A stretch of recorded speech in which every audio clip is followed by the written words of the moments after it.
মাননীয় অধ্যক্ষ মহোদয়, আমাৰ প্ৰাণৰ শিল্পী জুবিন গাৰ্গ ডাঙৰীয়াৰ মহাপ্ৰয়াণৰ পৰৱৰ্তী কালছোৱাত অসমত যি বিষয়বিলাক বিশেষভাৱে চলিছে, অসমৰ ৰাইজৰ মনৰ যি কথা, সেই কথাকে আমি বিশেষভাৱে আজি চৰকাৰৰ দৃষ্টি আকৰ্ষণ আৰু চৰকাৰৰ পৰা জবাবসমূহ বিচাৰিছোঁ। মাননীয় অধ্যক্ষ মহোদয়, জুবিন গাৰ্গ ডাঙৰীয়া অসমৰ সমাজ জীৱনৰ বাবে কিমান কাম কৰিছে, কি কৰিছে নিশ্চিতভাৱে আমি অৱগত। আৰু জুবিন গাৰ্গ আজিও আমাৰ মাজত অমৰ আৰু যুগ যুগান্তৰলৈ তেখেত অমৰ থাকিব। তেখেতৰ সৃষ্টিৰাজি, তেখেতৰ নিজস্ব জীৱনশৈলী আৰু সমাজৰ প্ৰতি তেখেতৰ দায়বদ্ধতা আৰু দৰিদ্ৰ মেহনতি শ্ৰমজীৱী মানুহৰ সৈতে তেখেতৰ যি একাত্মতা, এই সকলোৱে প্ৰমাণ কৰিছে যে জুবিন গাৰ্গৰ যি ব্যক্তি আৰু ব্যক্তিত্ব আৰু ব্যক্তি হত্যা সেয়া কিমান বৃহৎ। জুবিন গাৰ্গ ডাঙৰীয়া সকলো শ্ৰেণীৰ মানুহৰ শিল্পী, যি সময়ত আটাইতকৈ দৰিদ্ৰজনৰ যেনেকুৱাকৈ জুবিন গাৰ্গৰ কাষত ঠাই পাইছে, সেই সময়ত সমাজৰ সভ্যসকলেও জুবিন গাৰ্গৰ ওচৰত যাব পাৰিছে বা তেওঁলোকৰ লগতো তেখেতৰ সামঞ্জস্য, প্ৰতিটো শ্ৰেণীৰ সৈতে তেখেতৰ যি সম্পৰ্ক, তেখেতৰ যি আদান প্ৰদান, এই গোটেইখিনি আমাৰ সমাজক এটি অনন্য স্তৰলৈ লৈছে। আৰু আশা কৰিছোঁ যে জুবিন গাৰ্গৰ মৃত্যু প্ৰসংগত যিবোৰ বিষয় উত্থাপন হৈছে, এই বিষয়বিলাকৰ প্ৰশ্নবিলাকৰ উত্তৰ যদি আহে, তো অসমৰ ৰাইজে এটা সঠিক ধাৰণা পাব যে আচলতে আমি অকালতে শিল্পীগৰাকীক কিয় হেৰুৱালোঁ। মহোদয়, অসমৰ ৰাইজে বিচাৰিছে যে জুবিন গাৰ্গৰ হত্যা কেনেকৈ হ'ল, কাৰণ মুখ্যমন্ত্ৰী মহোদয়ে এই বিষয়টো হত্যা বুলি উল্লেখ কৰাটো আমি সংবাদ মাধ্যমৰ জৰিয়তে গম পাইছোঁ। স্পষ্ট কৰিব লাগে, ইতিমধ্যে SIT গঠন কৰা হৈছে, তদন্ত আয়োগ গঠন কৰা হৈছে, আৰু কি কি প্ৰকাৰে তেখেতে তদন্ত কৰি আছে এই বিষয়বিলাকো সদনত তেখেতে জনাব লাগে। মহোদয়, দেখা গৈছে যে SIT গঠন কৰাৰ পিছত SITৰ যিজনক হেড কৰিবলৈ দিয়া হৈছে, আছামৰ মুন্না প্ৰসাদ, তেখেতে ছিংগাপুৰলৈ গৈছিল। এতিয়া আমাৰ প্ৰশ্নটো হ'ল যে SITখনৰ কোনো ইনভেষ্টিগেটিভ অফিচাৰ নাই নেকি? তেখেতেই ইনভেষ্টিগেটিভ অফিচাৰ নেকি, যে তদন্তকাৰী বিষয়া তেখেতেই নেকি?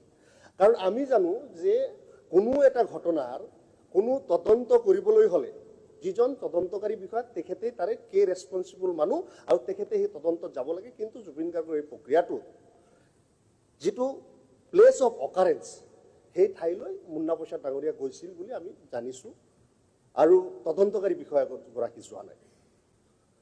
এইটো এনেকুৱা হৈ আছে নেকি যে তদন্ত প্ৰক্ৰিয়াটো বৰ বিশেষ গুৰুত্ব সহকাৰে লৈ থকা নাই, বা তদন্ত প্ৰক্ৰিয়াটো সঠিক প্ৰক্ৰিয়াত আগবাঢ়ি থকা নাই নেকি? যি সময়ত জুবিন গাৰ্গৰ মৃত্যুৰ প্ৰায় 45 দিন পিছত, 40 দিনমান পিছতহে প্লেচ অফ অকাৰেঞ্চলৈ অসম আৰক্ষীৰ দল বা অসমৰ পৰা তদন্তকাৰী দল গৈছে। আমি দুখ তেতিয়াও পাইছিলোঁ যেতিয়া জুবিন গাৰ্গ ডাঙৰীয়াৰ মৃতদেহটো অসমলৈ অনাৰ কাৰণে এটা স্পেচিয়েল জেটৰ ব্যৱস্থা নহ'ল। তেখেতক মালবাহী জাহাজৰ মাল অনা ঠাইত যেতিয়া তেওঁক লৈ অনা হ'ল, সেই সময়ত অসমৰ মানুহে দুখ পাইছিল। দুখত ম্ৰিয়মান আছিল গোটেই সমাজখন। গোটেই অসমৰ পৰা যেতিয়া লাখ লাখ মানুহ নামি আহিছিল, ৰাজপথলৈ ওলাই আহিছিল, তেতিয়া এই বিষয়বিলাক কিন্তু চৰ্চা হোৱা নাছিল। কিন্তু আজি ক'ব লাগিব, কোৱাৰ সুযোগ ইয়াতে পাইছোঁ, যিটো কম।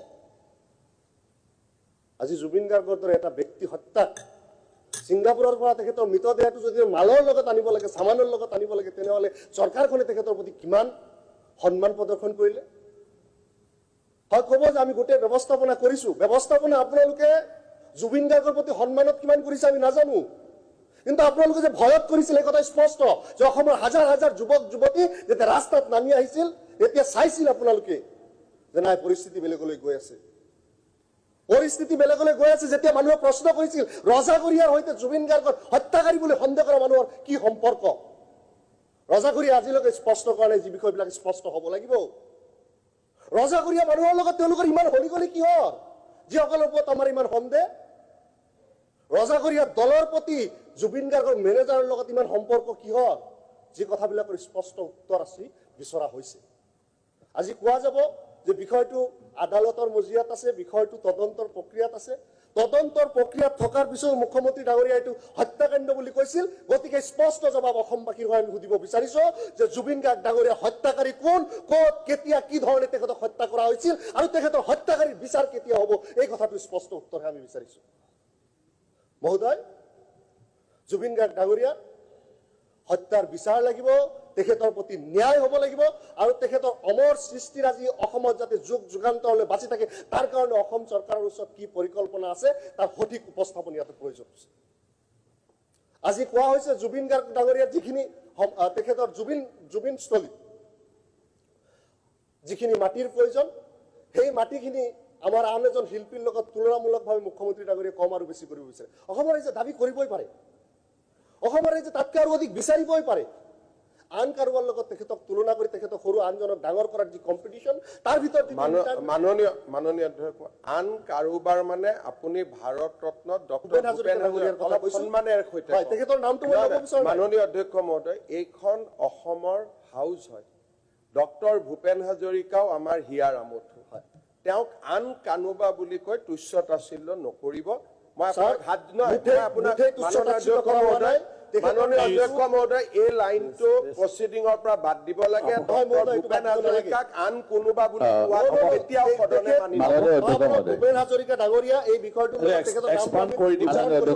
ভূপেন হাজৰিকাৰ কাৰণে আৰু মাটি লাগিলে আৰু মাটি ইউনিভাৰ্চিটি দিব আৰু ডাঙৰকে হওক এয়াও আপোনাৰ দৃষ্টি আকৰ্ষণ মই কৈছো মাননীয় অধ্যক্ষ মহোদয় ডক্টৰ ভূপেন হাজৰিকাক আন কোনোবা বুলি কোৱাৰ অধিকাৰ কাৰো নাই গতিকে আপুনি সন্মানেৰে মই ইমানে কৈছো যে আপুনি ডক্টৰ ভূপেন হাজৰিকাৰ নামটো সন্মান সহকাৰে লওক ইমানে মোৰ অনুৰোধ স্যাৰ আচলতে ডক্টৰ ভূপেন হাজৰিকাদেৱক এই বিষয়টোৰ লগত নামটো লৈ তুলনামূলকটো আমি কৰিব বিচৰা নাই ডক্টৰ ভূপেন হাজৰিকাদেৱৰ লগত জুবিন গাৰ্গক তুলনা কৰি মাটি কম বেছি কৰা এই বিষয়টো নহয় বিষয়টো স্পষ্ট যে অসমৰ ৰাইজে জুবিনস্থলীটো জুবিন গাৰ্গৰ সমাধিস্থলীটো ডাঙৰকৈ বিচাৰিছে তাতে কি হ'ব সেই বিষয়টোৰ স্পষ্ট ধাৰণা চৰকাৰখনে বিচাৰিছে চৰকাৰে ক'ব যে আমি এটা কমিটি গঠন কৰিছোঁ কমিটি গঠন কৰাৰ পিছত অসমৰ মানুহৰতো ক'বলগীয়া আছে তাতে কি থাকিব কি নাথাকিব ক'ব যে জুবিন গাৰ্গৰ পৰিয়ালৰ পৰা মানুহ লৈছোঁ